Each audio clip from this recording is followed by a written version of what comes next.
함께 기도합니다. 하나님 감사합니다. 이 시간 귀한 말씀 허락하여 주셨사오니 이 말씀 함께 나눌 때 성령께서 각 사람의 심령 가운데 내주하시고 조명하여 주셔서 말씀의 참 뜻을 밝히 깨달아 알게 하시고 말씀 따라 살아갈 수 있는 믿음과 용기와 지혜도 더하여 주옵소서.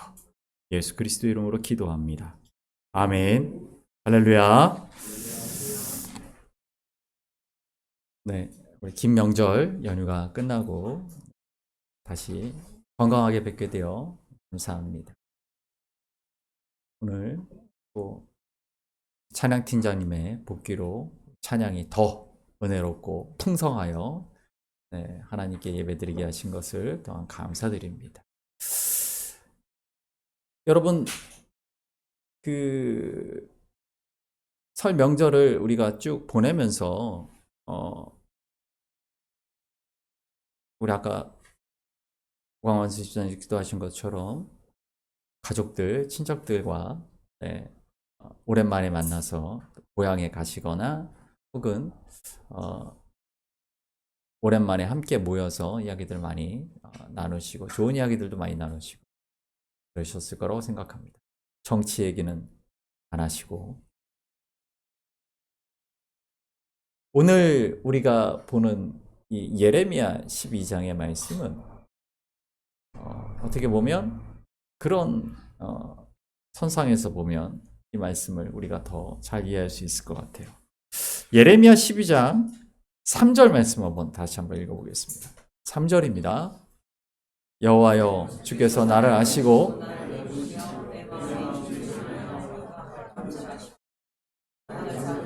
그러는 같이 그들을 죽을 날을 위하여 그들을 구별하옵소서. 아멘. 지금 예레미야가 누군가를 향해서 정말 저주하듯이 이야기하고 있는 걸 볼 수가 있습니다. 이 누군가가 누군가, 지금 예레미야가 지금 왜 이러고 있는가, 그것을 우리가 알 필요가 있죠. 이게 누구냐면은 예레미야의 쉽게 말하면 고향, 예레미야가 살던 아나돗의 형제 자매 친척 혈육 뭐 이런 가문 사람들이니까 그 사람들을 향한 분노입니다. 왜 이런 일이 벌어졌을까? 우리가 작년에 예레미야에 대한 이야기들을 함께 나누면서 예레미야가 어떤 사람인가에 대한 이야기들을 나눴던 걸 여러분 기억하실 거라고 생각합니다.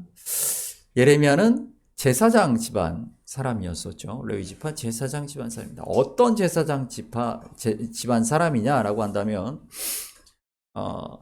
다윗 왕 때에 다윗에게는 두 명의 대제사장이 있었죠. 하나가 사독이고 한 명이 아비아달이었습니다. 그런데 다윗의 후계자 그 다음 왕 위를 놓고 솔로몬과 아도니아가 왕권 다툼을 하게 되죠. 그때 사독과 이 아비아달이 각각 다른 왕자를 지지하게 됩니다. 결국 솔로몬이 왕위에 오르게 되면서 사독의 지파가 손들이 계속 대제사장, 성전을 차지하고 대제사장을 하게 되었고요. 아비아달 가문은 쉽게 말하면 권력 싸움에서 밀려나게 된 겁니다. 그러면서 우리가 지난 주간에 여호수아 기업 분배 얘기들을 나누면서 레위 지파는 기업 분배를 받지 못했죠. 대신 지파별로 레위 지파 지파가 살 수 있는 성들을 각 지파의 성이 분배되는 것을 우리가 여호수아의 말씀을 통해서 보았습니다. 아나돗이라는 곳이 바로 그런 곳이에요. 그런 레위 지파 제사장들을 위하여 분배된 땅 중에 하나인데 거기에 이 아비아달의 후손, 그러니까 밀려난 제사장 가문, 밀려난 성전에서 밀려난 제사장 가문인 예레미야의 그 가문이 그곳에 살고 있었다라는 것이죠. 그렇게 본다면 예레미야는 하나님께 어떤 소명을 받았습니까? 무너진 성전, 하나님을 예배하는, 하나님의 말씀을 따르는 하나님의 백성의 길을 벗어나 버린 유대 백성들을 향해, 그리고 종교인들, 지도자들을 향하여서 선포하는, 하나님의 경고의 메시지를 선포하는, 하나님의 심판을 선포하는 그런 역할을, 그런 소명을 받았던 게 예레미야였죠. 바로 그런 예레미야에 대해서 이 아나돗 사람들이, 이 고향 사람들이, 이 혈육들이 예레미야를 11장 21절 보면 죽이려고 하는, 너희 죽을 수도 있다, 협박하고 핍박하고 그러한 이야기가 바로 이 앞에 있는 겁니다. 우리 1절 2절 말씀 한번 볼까요? 1절과 2절 읽지 않았었는데 여기 있습니다. 1절 2절 함께 읽어봅니다. 여호와여, 내가 주와 변론할 때에는 주께서 의로우시니이다. 그러나 내가 주께 질문하옵나니 악한 자의 길이 형통하며 반역한 자가 다 평안함은 무슨 까닭이니까? 2절, 주께서 그들을 심으심으로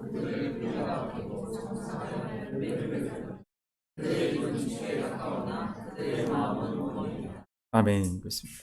이 말씀은 하나님이 심으신 하나님의 백성들임에도 불구하고 그들이 입은 주께 가까우나 그들의 마음은 머나이다. 여러분, 유대 예루살렘 성전이 무너질 때까지도 그들은 하나님께 제사를 지냈어요. 문제는 거기에 있지 않았죠. 종교인으로서 종교적인, 형식적인 그런 관습적인 삶을 살지 않았던 게 문제가 아니에요. 그들의 마음이 하나님으로부터 멀어졌다라는 게 문제였죠. 즉 무엇을 말합니까? 형식적으로는 말씀을 지키며 살아가는 것 같지만 하나님이 주신 그들을 제사장 나라로 부르셨던 그 소명에서 그들이 벗어나 있었다라는 것이죠. 그렇기 때문에 그러한 자들은 그런 자들의 삶은 왜 그렇게 될 수밖에 없었을까? 왜 그런 악한 삶을 살 수밖에 없었을까? 여기 보면은 뭐라고 나옵니까? 우리 1절에 보십시오. 1절에는 뭐라고 되어 있습니까? 악인의 길이 형통하고 반역한 자가 다 평안하다. 그러니까 악인의 길을 가도 당장 아무 일도 일어나지 않을 뿐더러 오히려 악한 일을 하는 것이 더 이 세상을 살아가는 삶에서 지혜로워 보이고 더 그 삶이 많은 부를 누리고. 왜 그렇습니까? 남의 것을 빼앗고 다른 사람을 사기를 치고 그런 악한 일을 함으로써 더 많은 것을 누리고 살 수 있다는 것이, 정직하게 살면은 그렇게 부를 쌓지 못하지만 악한 자의 삶이 그렇다라는 거예요. 우리 시편 73편 말씀도 함께 보겠습니다. 12절 13절 읽습니다. 볼지어다 이들은 악인 항상 평안하고 재물은 더 불어나도다. 내가 아멘. 지금 무슨 얘기를 합니까? 이 73편은 아삽의 시인데요. 보시게 되면 악인들의 삶이 항상 평안하고 그들이 점점 재물이 불어나더라. 악인들이 망해야 되는데 벌을 받고 그들이 좀 불행한 삶을 살아야 되는 게 아니라 악인들이 오히려 더 잘 살고, 이 73편 13절에 내 마음을 깨끗하게 하고 내 손을 씻어 무죄하는 것이, 내가 정직하게 살고 하나님 앞에 거룩한 백성으로 살아가는 것이 이게 무슨 의미가 있느냐? 그러한 이야기죠. 예레미야 12장 4절의 말씀을 보시면 읽어보겠습니다. 이는 이 땅 주민이 악하여 스스로 말하기를 그가 우리의 나중 일을 보지. 여기서 그가 누굽니까? 하나님이죠. 무슨 얘기입니까? 우리가 이렇게 악한 일을 해도 하나님은 모르신다. 하나님이 하라고 하는 율법이나 지키고 제사 지내라고 했으니 제사 잘 지내고 봉헌하라 그랬으니까 헌물이나 잘 하면 그러면 내 의무를 다 하는 것이고, 이걸 세번역으로 보게 되면 이렇게 풉니다. 읽어볼까요? 하든지 하나님께서 내려다보시지 않는다고 말하고 있습니다. 봐라, 저 악한 사람은 대대로 잘 살지 않느냐. 저 사람 죽을 때까지 잘 먹고 잘 살다가 죽었다. 그리고 그 자손들도 대대로 그런 악한 재물을 가지고 떵떵거리고 살아가고 있지 않느냐. 누가 하나님이 벌을 내린다라고 누가 말했느냐. 전도서 8장 11절 말씀 한번 볼까요? 악한 일에 징벌이 속히 실행되지 않으므로 마음이 담대하도다. 이 성경을 쓴 성경의 기자들이 이야기하는 바들이 그런 것이죠. 왜 악한 자들이 계속 악행을 저지르는가? 점점 더 악해지는가? 그들이 담대함을 갖는 이유가 무엇인가? 이렇게 악하게 살아도 하나님이 나를 벌하지 않는다.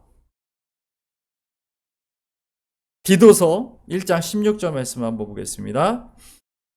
저희가 하나님을 시인하나 행위로는 부인하니 가증한 자요 복종하지 않은 자요 모든 선한 일을 그들이 입으로는 주께 가까우나 그죠?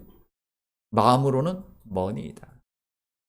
그런 사람들이 이게 바울이 디도에게 쓴 편지 아닙니까?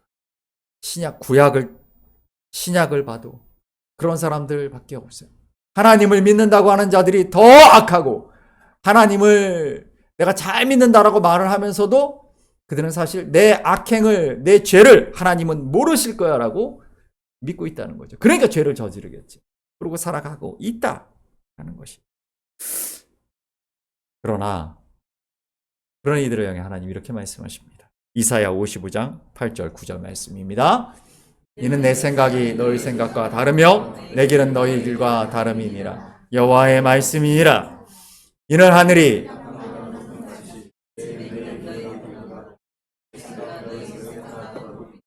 아멘. 너희가 모르는 것이 있다.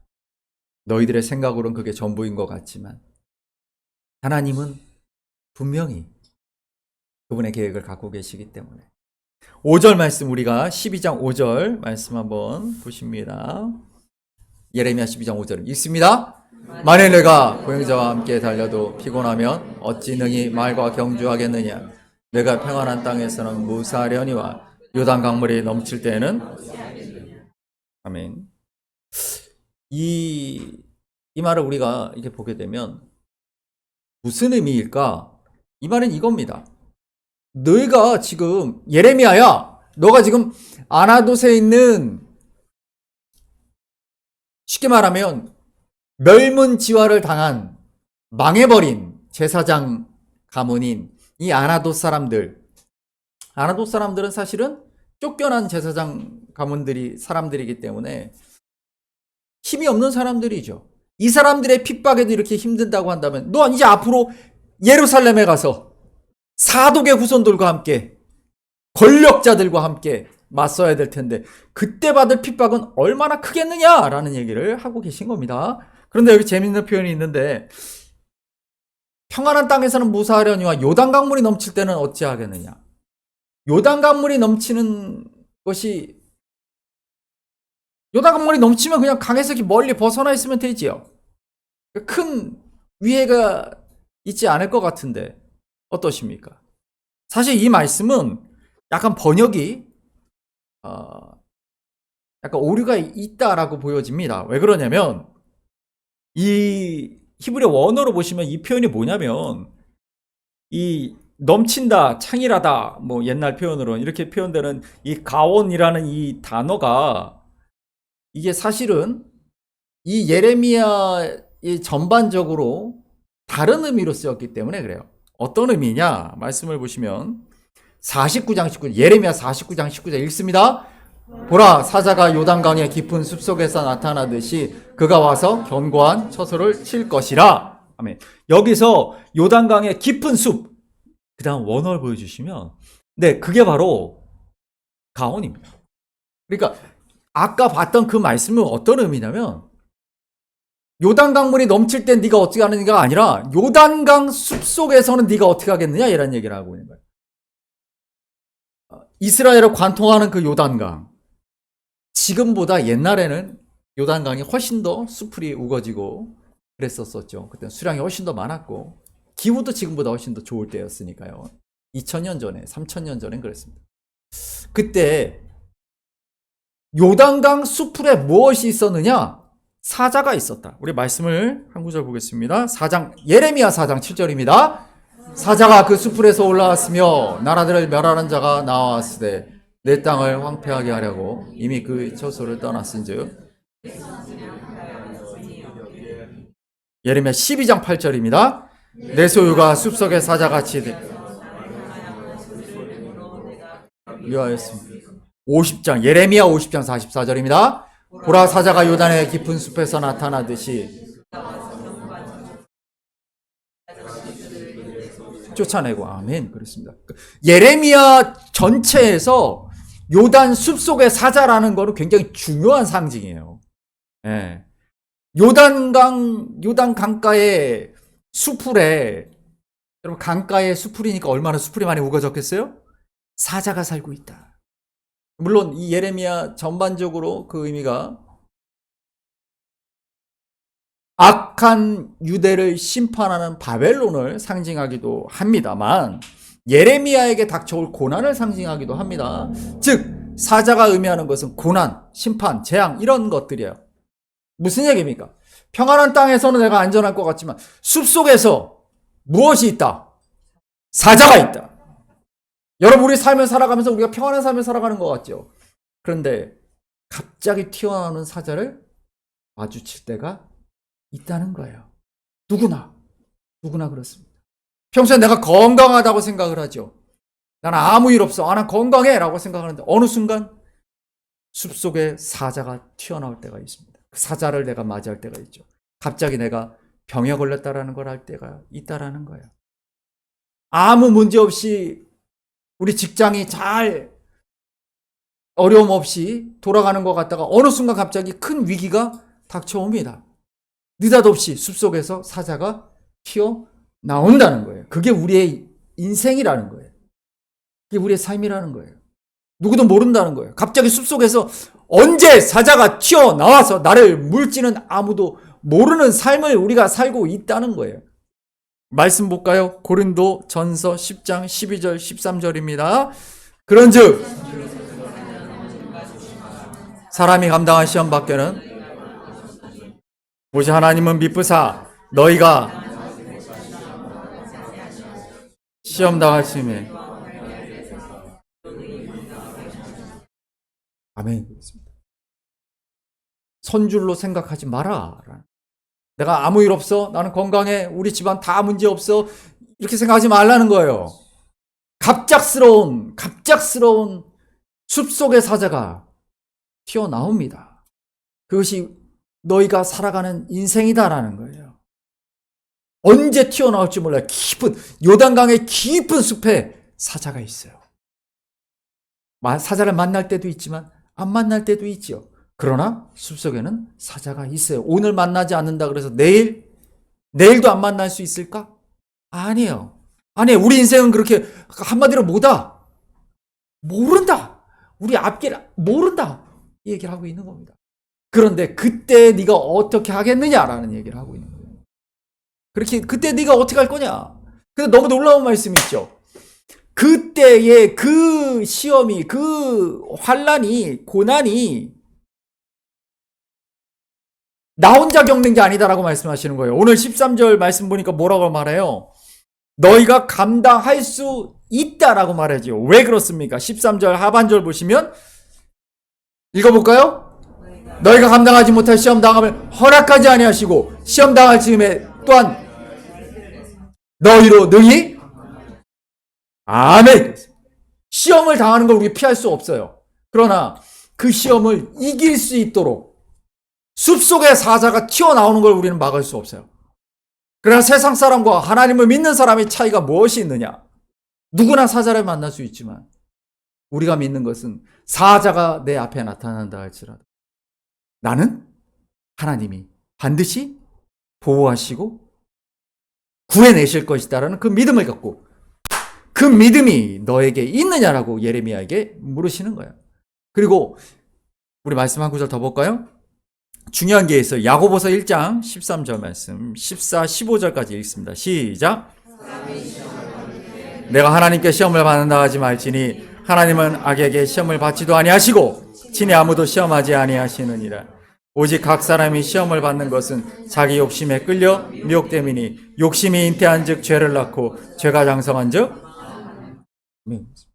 여러분, 이게 굉장히 중요한 것이 이게 원문으로 헬라어 원문으로 보시게 되면 시험이라고 해서 페이라조라고 하는 이 헬라어를 지금 영어는 뭐라고 번역을 합니까? 네, 이 템테이션이 뭐죠? 유혹이죠, 유혹. 그렇죠? 하나님이 우리를 시험하실 때가 있죠. 그걸 뭘로 번역을 합니까? 테스트로 번역을 합니다. 하나님이 우리를 시험하시는 것은 테스트예요. 왜?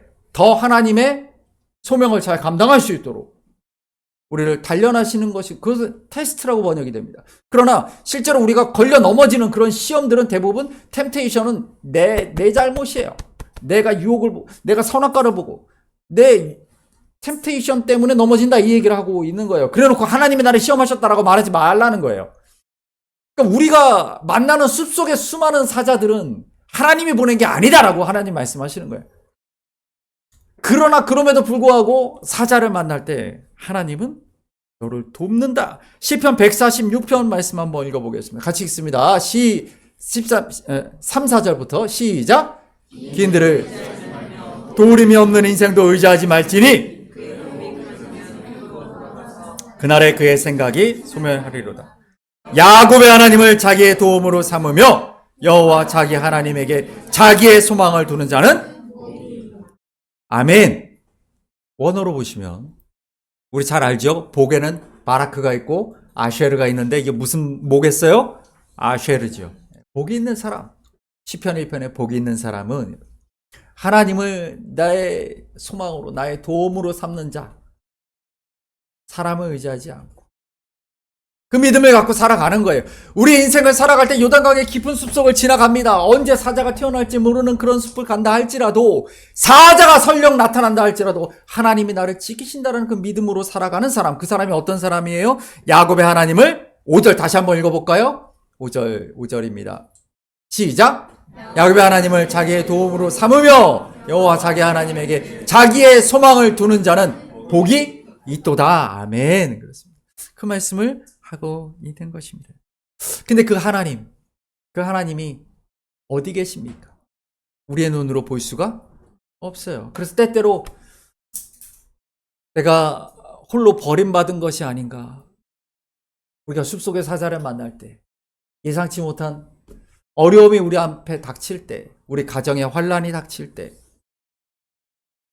정말 앞이 깜깜한 그런 터널 가운데 놓여진 것 같은 그런 절망이 엄습할 때가 있어요. 그러나 우리가 그 대표적인 사람을 알죠? 욥입니다. 욥기 8장 23장 8절 말씀 한번 읽어봅니다.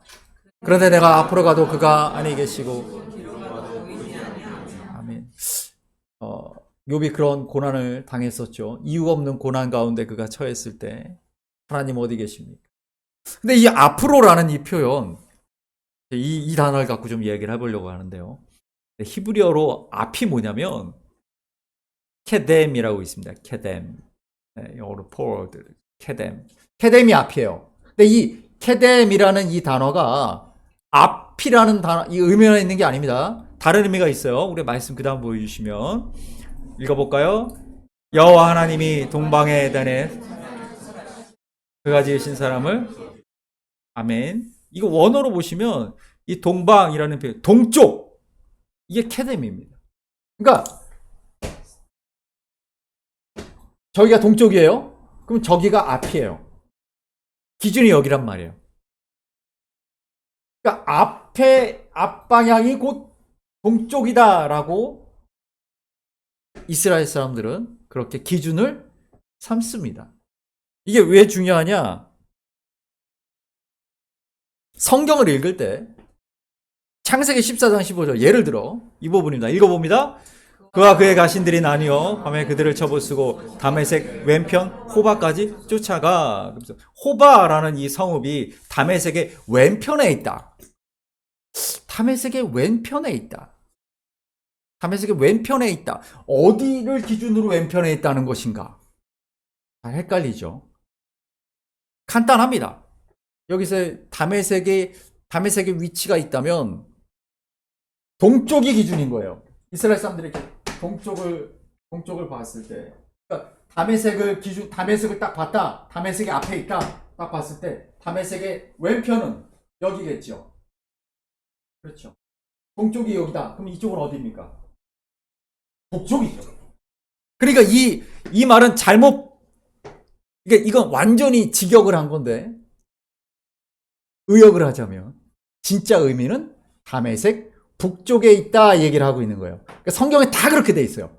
그래서 제가 여러 번 말씀드리지만 이스라엘 사람들이 쓰는 의미, 그들의 문화, 사회, 역사 속에서 그들이 쓰고 있는 내용들을 우리가 잘 모르면 성경을 잘 해석하기가 어려워요. 그러니까 이 호바라는 데가 다메섹의 왼쪽에 있는 곳이야. 그러면 다메섹 왼쪽이라는 게 어디야? 다메섹 북쪽이란 얘기예요.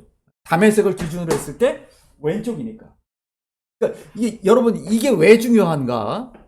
그 말씀을 제가 드리려고 해요. 이사야 43장 18절 말씀 한번 읽어보겠습니다. 시작. 생각하지 말라 되어 있죠. 원어로 보시면 옛적 일, 옛 것들, 과거를 의미하는 말이 케뎀입니다. 케뎀. 자, 케뎀이 의미하는 의미가 세 개 있어요. 앞에, 동쪽, 과거. 이 세 가지죠. 무슨 말이냐면 앞에 있다라는 건 뭐예요? 앞에 있다. 앞에 있는 건 내가 보입니까? 안 보입니까? 보이죠. 내 과거를 내가 볼 수 있다는 얘기예요. 내가 어떻게 살아왔는지 알 수가 있죠. 그게 내 과거예요. 그럼 내가 앞을 보기 때문에 내 앞에 있는 거예요. 그래서 케뎀이라는 말은 옛것이라는 의미를 갖고 있습니다. 옛것, 과거 이런 의미를 갖고 있죠. 거꾸로 해볼까요? 앞이 과거다. 그러면 내 뒤는 뭐겠습니까? 앞이 동쪽이에요. 뒤는 서쪽이에요. 하지만 내 뒤는 미래입니다. 이게 굉장히 중요한 관점이에요. 왜 그래요? 우리가 갖고 있는 사고는 어떤 거예요? 우리의 미래는 어디 있다 그래요? 앞에 있다 그러잖아요. 우리가 미래를 향해 간다 그러잖아요. 이게 한국 사람들이 갖고 있는 사고예요. 그런데 성경은 그렇게 돼 있지 않아요. 거꾸로 돼 있어요. 인간들은 항상 앞을 보고 살아요. 여러분 이번 설 명절 기간에 친척들과 만나서 옛날 얘기 많이 하셨죠. 예. 원래 사람은 과거를 보고 삽니다. 과거 얘기만 해요. 과거의 영광만 얘기해요. 과거만 보고 살아가는 사람들이에요. 예. 그런데 그래서 성경에서 동쪽이라는 표현이 그래서 과거를 의미하는 내용이에요. 그래서 에덴은 동쪽에 있다는 거예요. 진짜 동쪽에 있는 게 아니에요. 에덴이 동쪽에 있다 그러니까 동쪽을 막 팠단 말이에요. 메소포타미아 쪽을 막 발굴을 했어요. 성서 고고학자들이, 서양 사람들의 사고로는 성경의 그 동편이라는 의미를 모른단 말이에요. 과거, 옛날 과거 중에 제일 오래된 과거. 그러니까 에덴은 동쪽에 있는 거예요. 그 의미를 알아야 된단 말이죠. 자, 보십시오. 우리의 눈으로 볼 수 있는 앞에는 과거가 있어요. 그러면 우리의 미래, 우리 앞으로 지호가 걸어가야 할 길, 시은이가 중학교에 입학해 걸어가야 할 길, 뒤에 있어. 보여, 안 보여? 안 보여. 우리의 미래는 보이지 않는다는 얘기를 하고 있는 거예요. 미래는 보이지 않아요.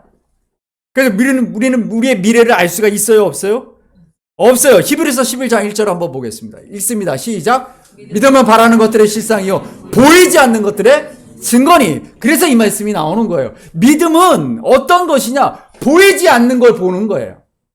믿음이라는 것은. 믿음이 없는 세상 사람들은 눈에 보이는 것만 이야기하죠. 그러니까 과거만 이야기합니다. 여러분 제가 성막이 우리 예배 준비 시간에 있는데 성막을 여러분들 같이 만들어 보셨었죠. 성막이 굉장히 위치가 중요하다. 왜 중요합니까? 옛날 사람들은 태양신을 섬겼는데 태양이 어느 쪽에서 뜨지요?